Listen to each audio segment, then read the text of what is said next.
Great men.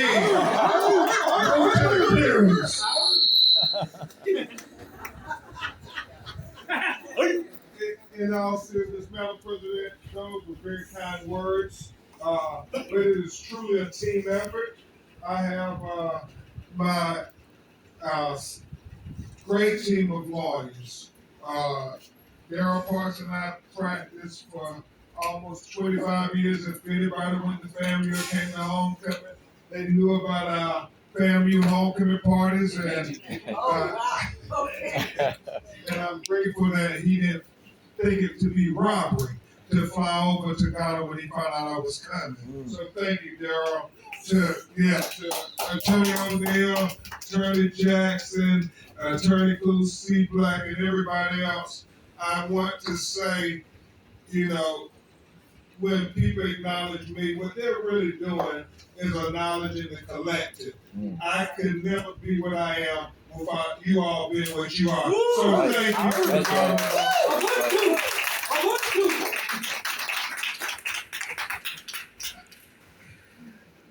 Being here on the west coast of Africa at this time in history, when I think about what's going on in America, I am renewed when I was talking with the media and doing different interviews, and we talked about 1619. I saw Sister with the Hat, and Dr. Tony Luck reminded me, and I said that I'm going to make sure this becomes the crux of my message leaving Ghana. She said, remember, Attorney Crump, you have a huge platform. She said 1619 is not the beginning of our history. They want to try to convince our children that our history started in slavery. Our history did not start in slavery. That's right. Nor will our history end in slavery. That's We have to let all our young children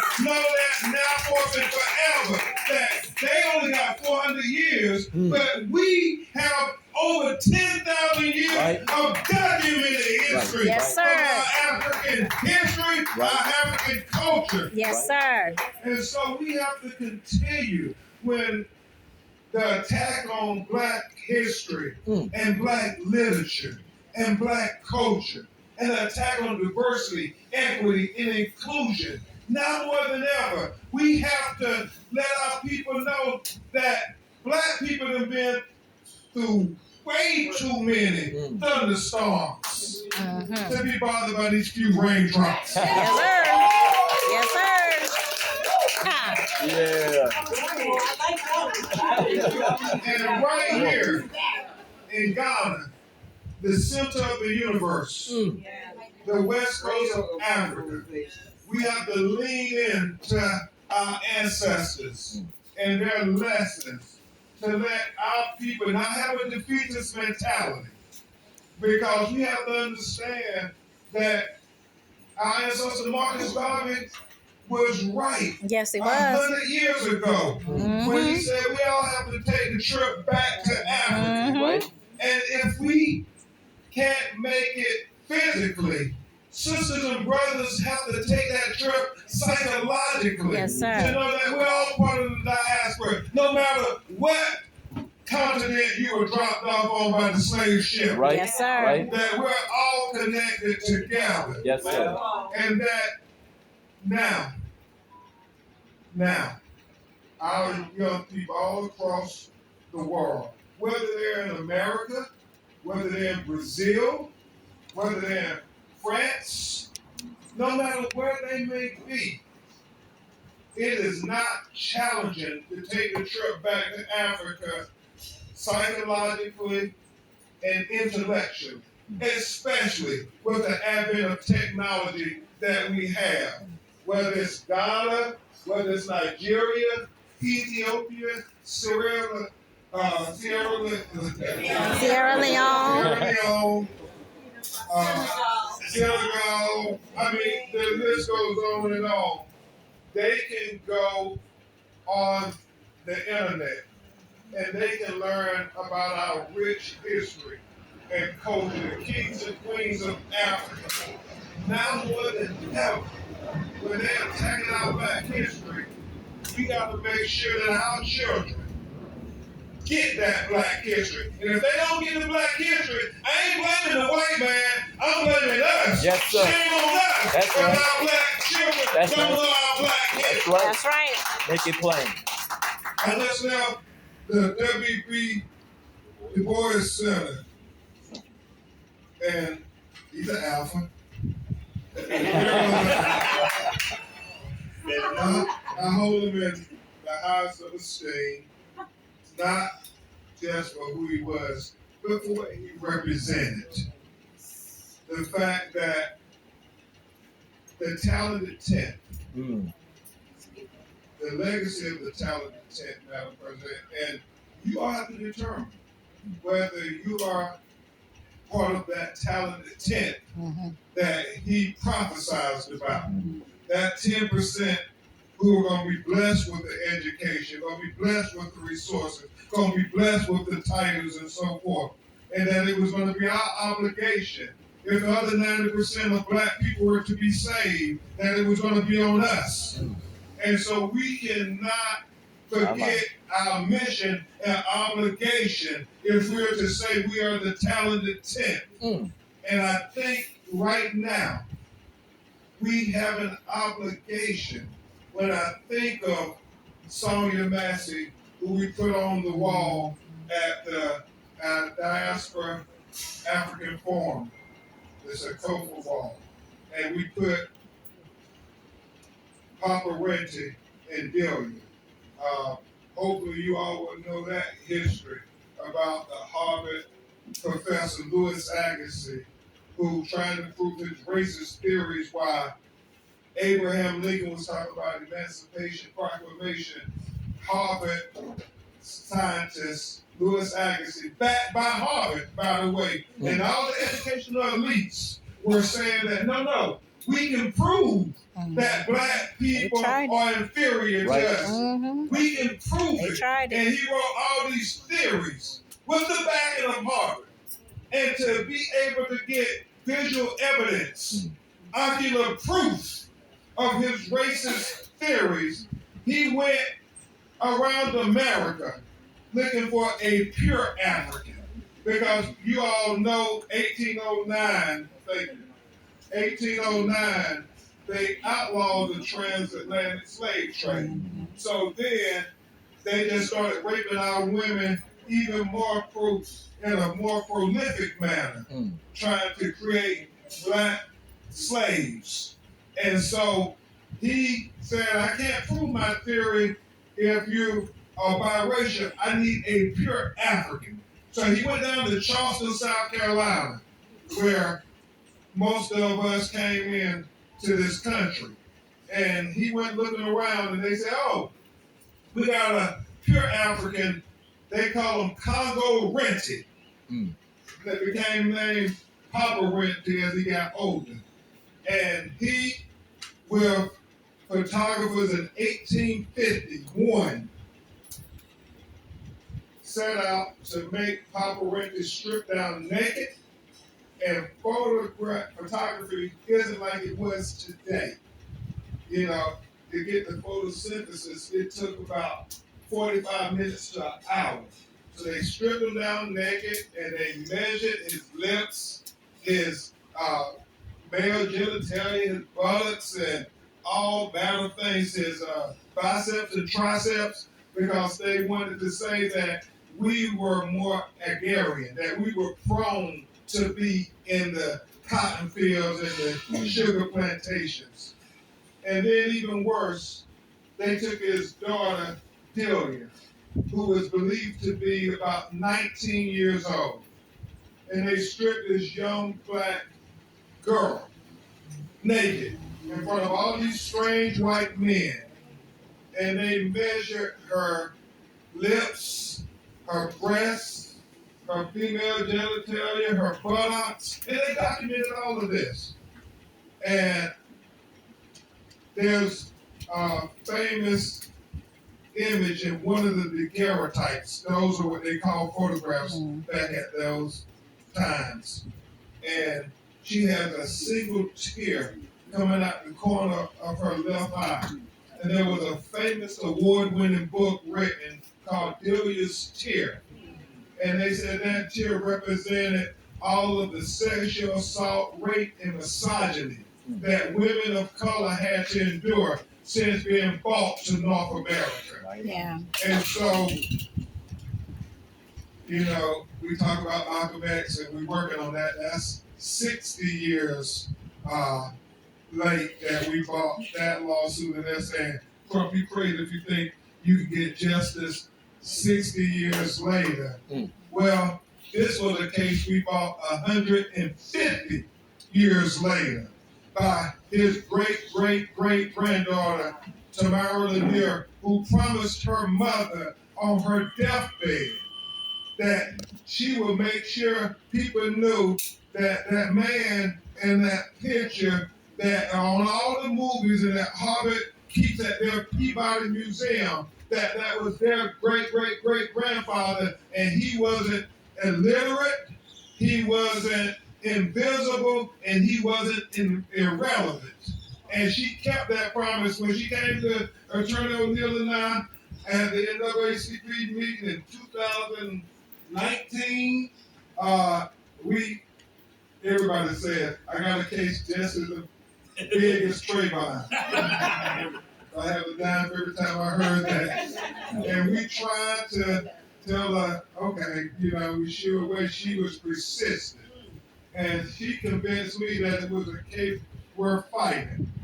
And because the ancestors go with us when we speak truth to power, and we serve the Almighty who sits high and looks low, we went into the Massachusetts Supreme Court and argued for Papa Renty and Delia to finally be freed from Harvard's control, because they had those daguerreotypes, those 9 images in their Peabody Museum. And they are some of the earliest known photographs still in existence in the world today. And they were believed to be conservatively worth $100 million. Wow. And so we made those arguments, and I'll say this because my heart is heavy. I remember the first part of the argument when I stood before the justices of the Massachusetts Supreme Court. I said, ladies and gentlemen of this court, I stand before you because over 200 years ago, right here in this room, the Supreme Court of Massachusetts did something that was very important in the course of human history when they became the first state to judicially outlaw slavery in America. And now I'm here today, 200 years, as an attorney, but not just as an attorney, as a civil rights attorney, but not just as a civil rights attorney, but as a black civil rights attorney, Yes, but sir. not just as a black civil rights attorney, but most importantly, I'm here as a free black man. Yeah. Because they had the courage 200 years ago to do what was right. And we stand here this day to ask if you all have the courage to do what is right and to finally free Papa Renty and his daughter Delia from captivity from Harvard University once and for all. And because of God and the ancestors, they returned a unanimous verdict, 9-0, saying that Harvard University cannot dismiss this black woman's case. And we were able to get a historic settlement, and she got the right to determine where those daguerreotypes, those family photographs, if you would be. And so in the next months to come, those daguerreotypes will be transferred from Harvard University's Peabody Museum, and they will be housed in the African American Museum at the Smithsonian in Washington, D.C. They were on the wall today. And I'll say what's on the wall, and then I'll sit down. And I wish I could talk to you about what I've got a lot to talk about Altadena and fighting for that black city that I believe is California's Katrina. We know the Olympics coming to Atlanta, Black Wall Street. We know the Olympics coming to California, Los Angeles in 2028, and we know how valuable land and expensive land is in Los Angeles. And the fact that you had this tragedy, I pray that we don't lose this thriving black community that was where 81% gone. the only place black people could live back in the 40s and 50s because of segregation. But just like anything, we did not cry about it. We took lemons and turned it into lemonade, and Altadena became one of the most beautiful, thriving black communities in America. And because of this, the Los Angeles wildfires, and it's just tragic because the government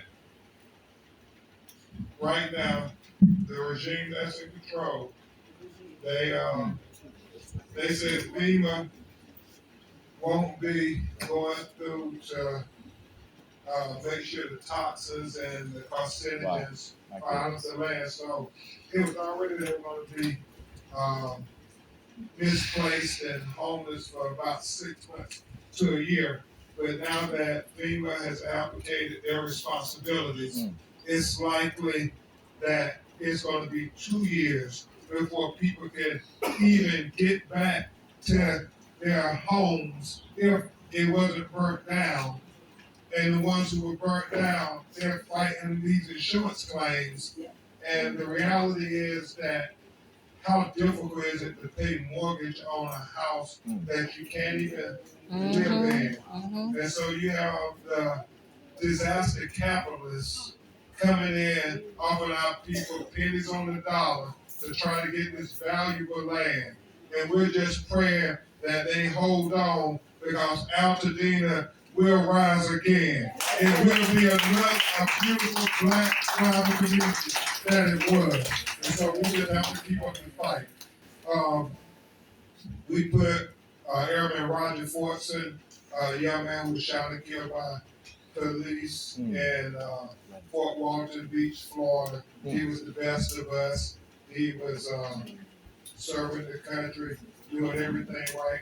Disturbance in his apartment complex. The police come to the wrong apartment, open the door, shoot and kill him, and that's our fight. Implicit bias, racism, oftentimes ends up with our children becoming hashtags. Right.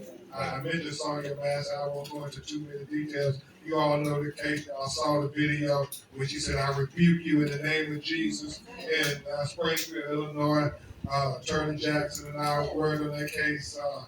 The officer said, "No F you won't," and she said it again, "I rebuke you in the name of Jesus." He said, "I'm gonna shoot you in your effing face if you do." And he shot that innocent 5'4", what was 130 pounds, 110-pound black woman who committed no crime. She called 911 because she was having a mental health crisis. She needed a helping hand, but she got a bullet to her face, killing this mother of two. And so we honored Sonya Massey's name, and I thank Attorney Jackson. We got a historic civil settlement, and we're still fighting for criminal prosecution. And murder one charge, which was the first time in the state of Illinois that the police has ever been charged with murder for killing a black woman. So thank you, Attorney Jackson. And the final person we put on the wall that bears mentioning, Attorney Parks, is and we really should say this queen name with reverence. I don't think she still gets the recognition that she deserves. I know Oprah Winfrey made the movie when she made the immortal life of Henrietta Lacks. Yes. Yes. She doesn't get the attention Yes. because we understand what our calling and our mission in life is. When Henrietta Lacks' family called during Juneteenth. Brooke is from Houston, Texas, and I was in Galveston, the birth of Juneteenth speaking, and her family called and said, Attorney Crump, can you help represent our family? We're the family of Henrietta Lacks. And I knew who she was, but I was saying, well, what do you want me to do? And they from Baltimore.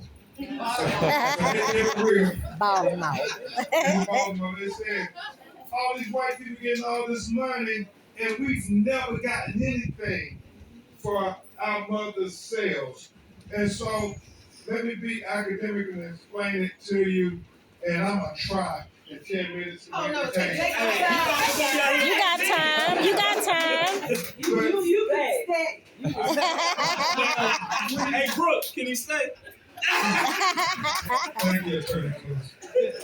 But when you start talking about these historic cases for justice, and I have a chance to speak truth to power, and you all are very powerful, then I think it would be a shame if I didn't make sure I share with you about these facts. So hopefully you will share with others about these facts. And here are the Lacks, like many black people in Baltimore and across America, were victims of medical racism. Yeah. Yes. Yeah. I mean, in Tuskegee, Alabama, you had the Tuskegee syphilis experiment going on, where they, injected black men with syphilis, wouldn't treat them. They had relations with their women, had children, all along for decades. Yep. I mean, that's evil. Right. Mm-hmm. And then in Mississippi, you had the Mississippi appendectomy. And I know you from Mississippi know about that because Yes, sir. black women would go in for routine medical procedures Yep. and they would sterilize them. That's right. The most famous of them being Fannie Lou Hamer, Yeah. who said, I'm sick and tired of being sick and tired. Yes. And she was a young woman when she went in, 23 years old, and because she was educated, she caught on to what they were doing. And so she started to tell people might not have known if it wasn't for Fannie Lou Hamer. And they were just doing it in Mississippi. They were doing it in Alabama, Georgia, North Carolina. They were sterilizing our black women because they didn't want to keep making black people like you and me. Right. Yeah. Right. Talking about black Africa, but I don't want to. So in Baltimore, Maryland, Johns Hopkins, considered the leading medical research institute in America at the time, was experimenting on whether the human cell could survive outside of the human body. And I got to tell you, we don't know how many black men and women they butchered and murdered before they got to Henrietta Lacks. In fact, while we were doing our research, you remember, Attorney O'Neill, we were taking affidavits and testimony from old black people who live in Baltimore. And they told us their parents, it was common knowledge. They said, you young people, you all don't want to get caught out at night near Johns Hopkins because they would snatch you up and they would go put you on an operating table and experiment with you. They were the original body snatchers. Yeah. My mind. And so, here are the last, this 31-year-old, beautiful, articulate, and intelligent black wife, mother, and daughter. They keep trying to say she was illiterate. They just want to do that because they want to convince you that she's not worthy of your consideration. That's right. And so she mothered 5 children, only 31 years old. And you see by the picture, she was a beautiful sister. She went in to be treated for ovarian cancer in the early stages. They never tried to treat Henrietta Lacks. I mean, their magnificent intent from the beginning was, we're going to experiment on it. And that's exactly what they did. And I'm going to be graphic for a minute because they took radiation rods and they inserted them into her vagina. And they cut out her healthy cells and they cut out the cancerous cells. And then they sent her home the next day. Now, my little brother is battling lung cancer. And so I have a great understanding now, Daryl, of what radiation does to the body. In fact, the reason they put you through chemotherapy so long is because they're trying to, as much as possible, shrink whatever tumors are there. So when they do have to use radiation, they would use the least amount as possible because they know how potentially harmful and fatal radiation is to the body. Yeah. Well, they didn't care about that with black people. They put the radiation rods in there, sent her home, and her family talked about how she would scream out in agony and pain in the middle of the night for the 8 months that she lived after being at Johns Hopkins. And so it's almost biblical when you really think about it. The sacrifice that she had to endure of herself and her body to give the world such a miraculous gift.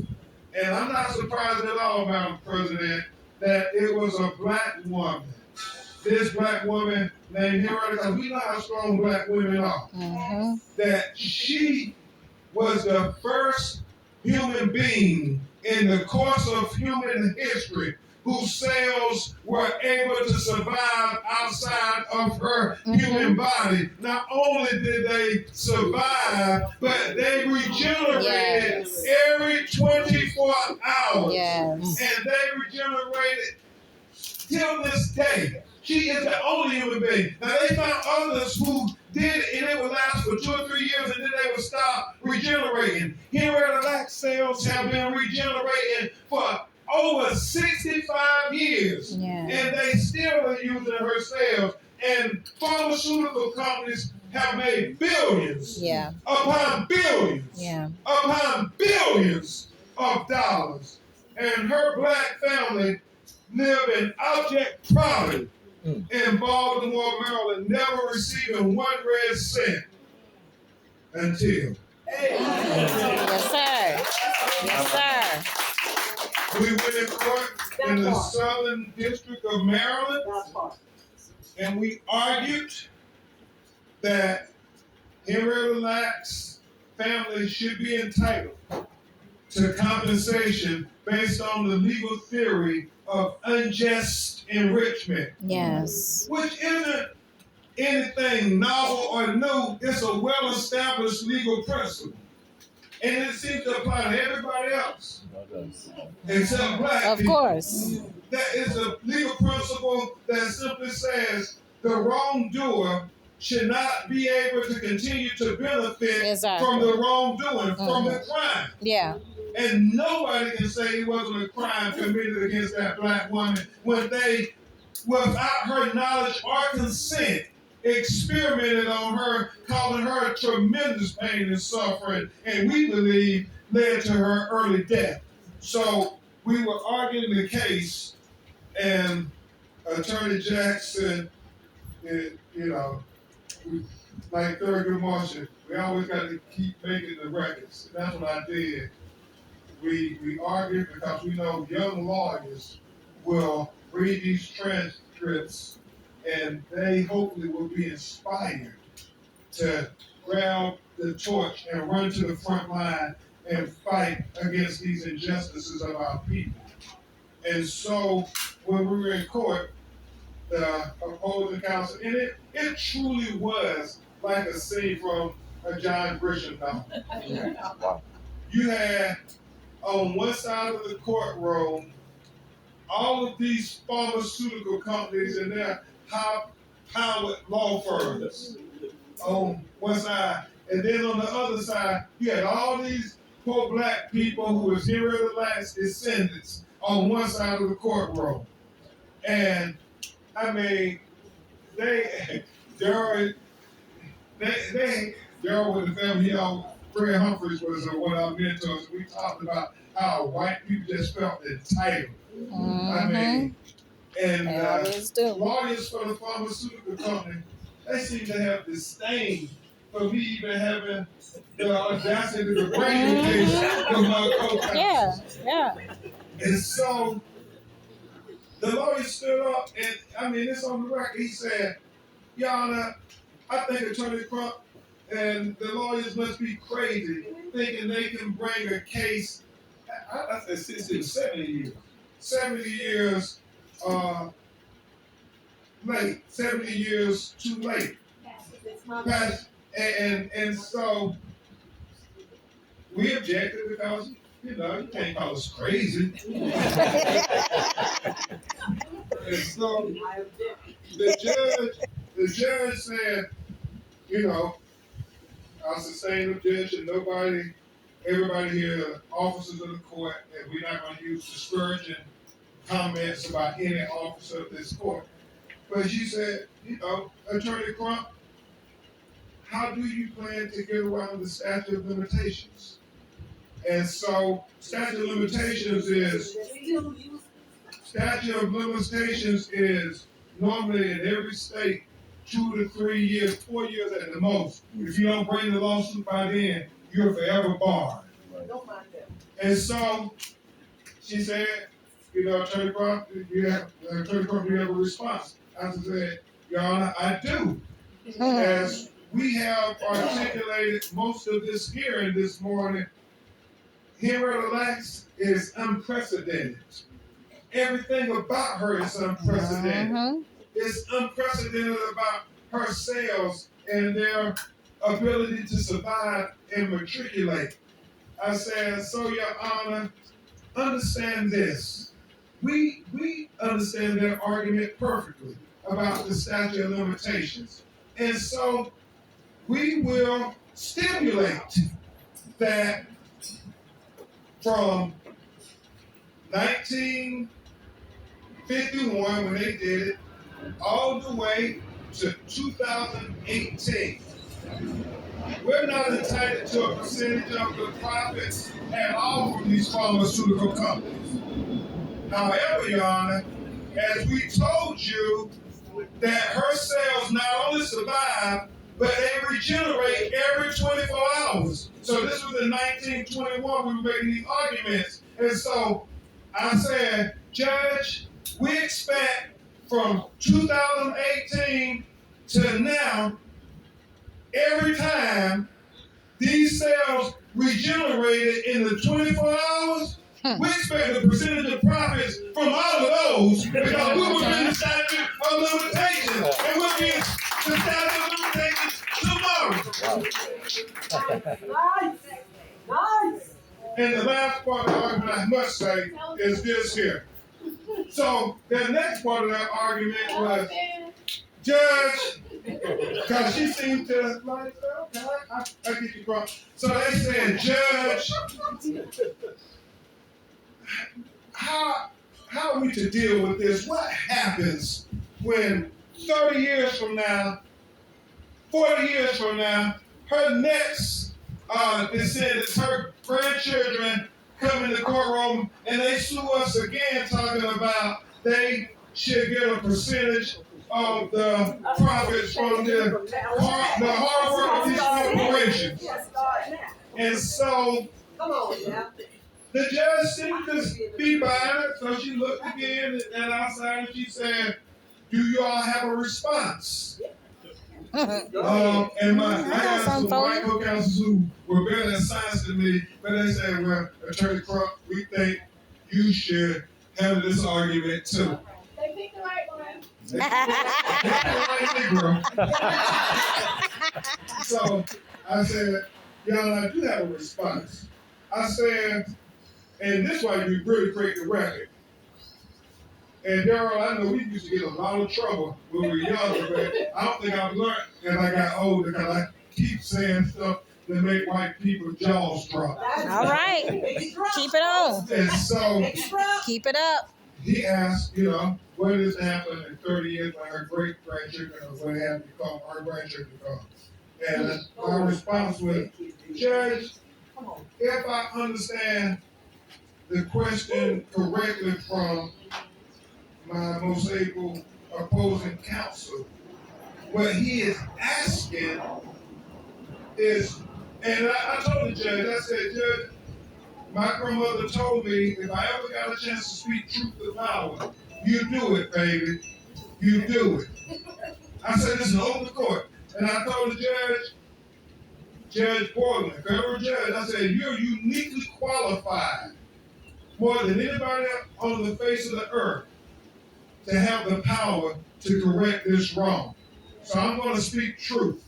And I understand what opposing counsel is asking. What he's really asking, Mo, he is saying, well, what if in 1951, when we came to experiment and do these medical procedures on this black woman, that we treated her as a citizen worthy of her constitutional rights. I think what he's saying, Your Honor, he's asking is when they came to do this experimental medical procedure, that they treated her with the consideration that they gave to any patient.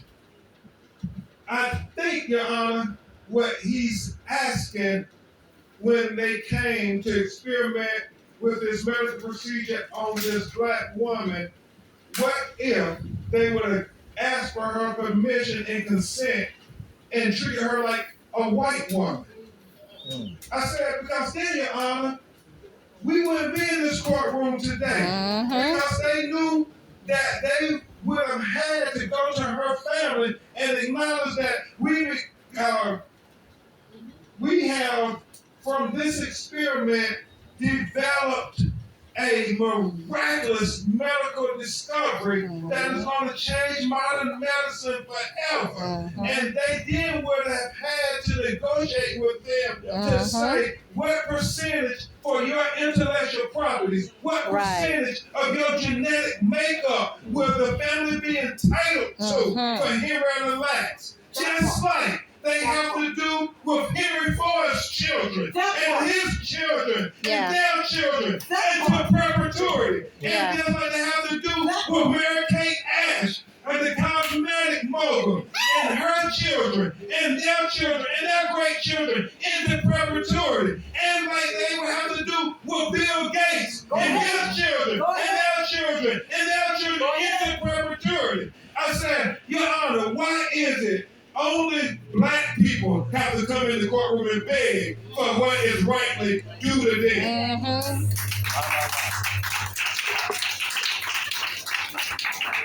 And so the judge took about, 9-10 months to rule.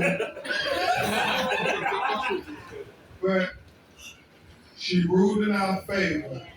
And on what would have been Henrietta Lacks' 103rd birthday, August 1st, 2023, we announced that we could finally give Henrietta Lacks a gift for what she had given the world in regards to quality health care. And we announced that her family, for the first time, from the first pharmaceutical company that we sued, was going to get financial compensation for her immortal killer sales. And she went on the wall. And I conclude with reminding all of you of what Martin Luther King said. He said, and this is more important now than ever, Richmond, more than ever. Dr. King said the coward will ask the question, is it safe? He said expediency will ask the question, is it politically correct? And then he said, oh, vanity will come along and ask the question, is it popular? But then Dr. King said, conscience. Conscience comes along and asks the question, is it right? Yes. And Dr. King said, there comes a time when one must take a position that's neither popular nor politically correct or not even safe.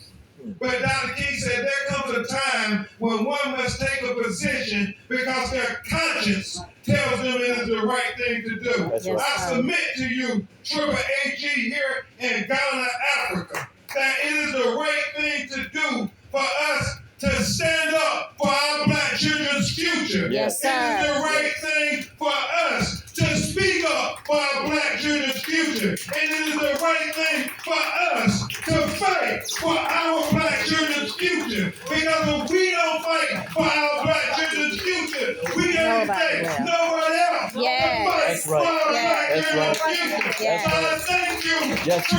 AG, for Marcus Garvey, of Kwame Nkrumah, of Joseph Kennedy, of Mugabe. It is within us to withstand these few raindrops because they withstood thunderstorms. Yes, sir. Yeah. They will get your